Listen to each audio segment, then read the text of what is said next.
برای مقصد تلویزیونی باید که یک برنامه تیار کنیم اطراف همین چیمنی پخته نوحیه حمدانی رفتیم میگه رئیس جماعت بسیار مرده که خوب مهمان نواز بگه گریب خونش برد میگه او عزت بسیار مکردو همین پدن الله تو چویا بیوری لعنتی و فلان کنه اینو میگه شب خیلی اینا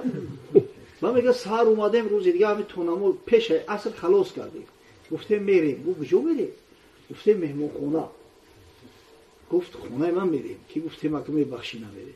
با گفت چی کم بودی ایوان دیده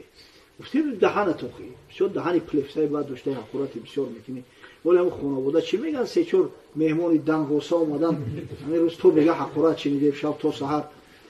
بعد گفت که بیای پدودید نکنه همین مردم ما الحمدلله همین سنت پیامبر دارن مهمان نوازن خدا را شکر نسبت بسیاری مردم ما الحمدلله که مهمان نوازن همین برای ما را مهمون برای در مهمون خونه خوب کنه ز پدلو ای همین میگه گفت که بیای همین را ایزام نتین به خدا بیای بریم تو شما رخصت نتین گپ نمیزنم حقورات است بیست گپ نمیزنم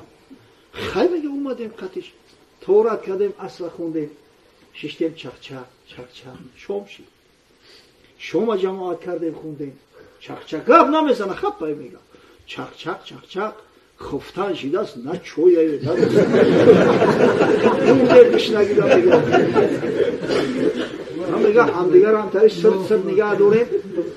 یه وقت میگه گفت که